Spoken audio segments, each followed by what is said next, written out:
अनुच्छेद लेखन। बच्चों, आप जानते हैं कि भाषा में रचनात्मक लेखन का एक प्रमुख घटक है अनुच्छेद लेखन। अनुच्छेद का शाब्दिक अर्थ है किसी लेख, निबंध या रचना का अंश होना, किंतु आजकल अनुच्छेद लेखन के द्वारा स्वतंत्र लेखन का अभ्यास करवाया जाता है।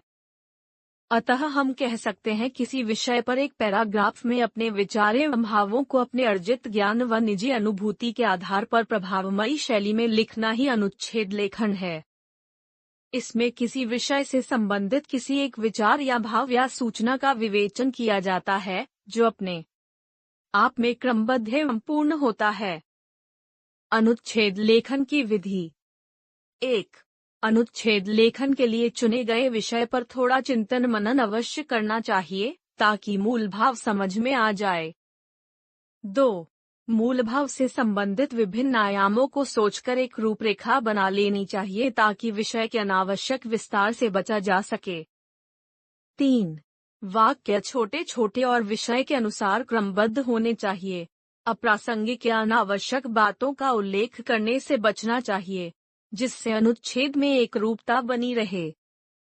4. अनुच्छेद की भाषा सरल, सुबोध एवं विषय के अनुकूल होनी चाहिए ताकि अनुच्छेद रोचक लगे। 5. अनुच्छेद दी गई शब्द सीमा को ध्यान में रखकर लिखा जाना चाहिए। शब्दों की सीमितता के कारण मुहावरे, लोकोक्तियों या सूक्तियों के प्रयोग से बचना चाहिए, परंतु यदि आवश्यक लगे तभी दी जानी चाहिए। 6. अनुच्छेद लिखते समय पुनरावृत्ति दोष से बचना चाहिए। 7. अनुच्छेद लिखने के बाद उसे दोबारा अवश्य पढ़ना चाहिए ताकि यदि कोई बात छूट गई हो तो उसे लिखा जा सके। यदि कहीं विराम चिन्ह, वर्तनी, वाक्य संरचना, शब्द प्रयोग आदि से संबंधित कोई चूक हुई है तो उसे सुधारा जा सके। हमारा राष्ट्रध्वज। रूपरेखा। राष्ट्रध्वज का महत्व। रंग, रंगों का महत्व। सबसे पहले ध्वज का निर्माण कब? विश्व के प्रत्येक देश का अपना संविधान और राष्ट्रध्वज होता है। भारत का भी अपना एक राष्ट्रध्वज है।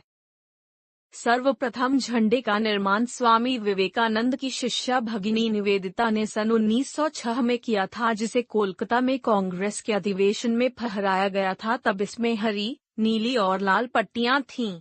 हरी पट्टी में 8 कमल थे, पीली पट्टी में वंदे मातरम लिखा था और लाल पट्टी में सूरज और चांद बने थे। स्वतंत्र भारत के झंडे का अस्तित्व 22 जुलाई 1947 को सामने आया। इसमें 3 रंगों के सरिया, सफेद और हरे रंग की क्षैतिज पट्टियां हैं। सफेद रंग की पट्टी के बीच एक नीले रंग का चक्र है जिसमें 24 तीलियां हैं। इस चक्र को सम्राट अशोक के द्वारा बनाए गए सारनाथ मंदिर से लिया गया है। हमारे राष्ट्रध्वज में 3 रंग होने के कारण इसे तिरंगा भी कहा जाता है। इसका केसरिया रंग वीरता और त्याग का सूचक है। सफेद रंग शांति सत्य का सूचक है और हरा रंग देश की हरियाली और समृद्धि का सूचक है। यह हमारी स्वतंत्रता, आन बान और शान का प्रतीक है। भ्रष्टाचार। रूपरेखा। अर्थ, इसकी नींव कब पड़ी? समय के साथ स्वरूप में परिवर्तन, कारण, प्रभाव। भ्रष्टाचार 2 शब्दों के मेल से बना है, भ्रष्ट प्लस आचार। भ्रष्ट मतलब बुरा और आचार मतलब व्यवहार अर्थात बुरा व्यवहार। दूसरे शब्दों में हम कह सकते हैं कि किसी भी प्रकार का गलत कार्य, अनुचित कार्य भ्रष्टाचार कहलाता है। उस गलत कार्य को करने वाला व्यक्ति भ्रष्टाचारी कहलाता है। हमारे देश में इसकी नींव उस समय ही पड़ गई थी जब अंग्रेजों ने फूट डालो और शासन करो की नीति के साथ भारत में कदम रखा था। उस वक्त बड़े बड़े राजाओं ने सत्ता और पूंजी के लालच में अंग्रेजों का साथ देना शुरू कर दिया था। समय के साथ साथ इसके स्वरूप में भी परिवर्तन आया है। आज यह हर क्षेत्र में फैल गया है, जैसे राजनैतिक भ्रष्टाचार, न्यायिक भ्रष्टाचार, सामाजिक भ्रष्टाचार, सांस्कृतिक भ्रष्टाचार आदि। वर्तमान समय में यह एक महामारी की तरह पूरे देश में फैल चुका है। इसका मुख्य कारण असंतोष की भावना, स्वार्थ और असमानता आदि है, जिसका प्रभाव व्यक्ति की सामाजिक, आर्थिक और बौद्धिक क्षमता पर पड़ता है। दया, धर्म का मूल है। रूपरेखा, धर्म का मूल, अन्य धर्मों में दया, परोपकार, सामाजिक कर्तव्य। दया धर्म का मूल है, पाप मूल अभिमान। यह कथन गोस्वामी तुलसीदास का है, जिसका अर्थ है अहंकार में पाप पैदा होता है और दया से धर्म। विश्व के हर धर्म, हिंदू, मुस्लिम, सिख, ईसाई में पीड़ितों पर दया करने को ही सर्वोच्च कहा गया है। परोपकार का सीधा संबंध करुणा, दया, मानवता और संवेदना से है। सच्चा परोपकारी व्यक्ति वही है जो दूसरे की पीड़ा को अनुभव करके उसकी सहायता करने के लिए तैयार हो जाता है।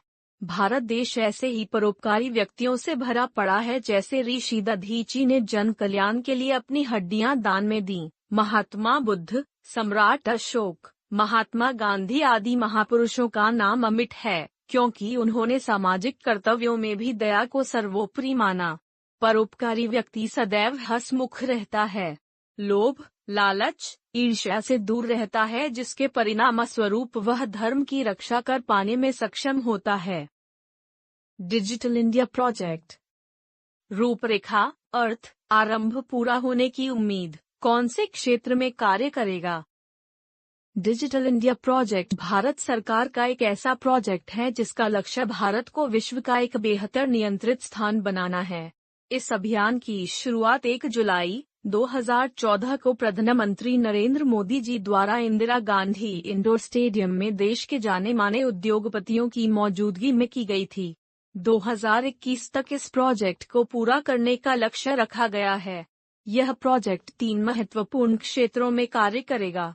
ये हैं क, हर नागरिक के लिए उपयोगिता के तौर पर डिजिटल ढांचा, ख, मांग पर संचालन एवं ग, सेवाओं और नागरिकों का डिजिटल सशक्तिकरण। डिजिटल इंडिया में डेटा का डिजिटलाइजेशन आसानी से होगा, जो आगे चलकर चीजों को तेज और ज्यादा मजबूत बनाने में मदद करेगा। इस प्रोजेक्ट के तहत कागजी कार्य बचेगा, समय और मानव श्रम बचेगा। यह प्रोजेक्ट सरकारी और निजी क्षेत्र के बीच गठबंधन के द्वारा तेजी से कार्य करेगा। भारत में सभी शहर, नगर एवं गांव ज्यादा तकनीकी होंगे और आपस में जुड़ेंगे। डिजिटल इंडिया भारत सरकार की एक बहुउपयोगी योजना है, जो देश के विकास में बहुमूल्य योगदान देगी। कंप्यूटर युग। रूपरेखा, कंप्यूटर का कार्यक्षेत्र, कंप्यूटर के लाभ, हानियां। आज के युग को कंप्यूटर का युग कहा जाए तो कोई अतिशयोक्ति न होगी। कंप्यूटर आज हर क्षेत्र जैसे बैंक, रेलवे स्टेशन, हवाई अड्डों, डाकखाने, शिक्षा, स्कूल, कॉलेजों, विश्वविद्यालयों, अस्पतालों, घरों, मनोरंजन आदि में कार्य कर रहा है। इसके द्वारा बिल भरना, रेलवे, बस, हवाई जहाज की टिकट आरक्षित करना, परीक्षा फल देखना, अपने संदेश ईमेल द्वारा एक स्थान से दूसरे स्थान पर भेजना आदि कार्य पल भर में हो जाते हैं। इसी के कारण बड़ी बड़ी गणनाओं को सुगमता से किया जा सकता है, जिस कारण अंतरिक्ष विज्ञान, चिकित्सा विज्ञान, मौसम विभाग, व्यवसाय, शिक्षा आदि में बहुत उन्नति हुई है। आज कंप्यूटर हमारे सहयोगी के रूप में स्थापित हो चुका है। यदि इसने हमें इतना कुछ दिया है तो हमसे कुछ लिया भी है। इसके कारण मानवीय संबंध सीमित हो गए हैं, सामाजिक जीवन में कमी आई है, लोग साधन को ही साध्य मानने लगे हैं। मनुष्य को समझना होगा कि वह इसका दास नहीं है, बल्कि कंप्यूटर हमारा दास है, जिसका उचित प्रयोग कर हम अपना जीवन सफल बना सकते हैं। कंप्यूटर एक अच्छा सेवक है। यदि हम इसका उपयोग उचित तरीके से करें तो हम अपने जीवन को सफल बना सकते हैं और वर्तमान समय में कदम से कदम मिलाकर चल सकते हैं।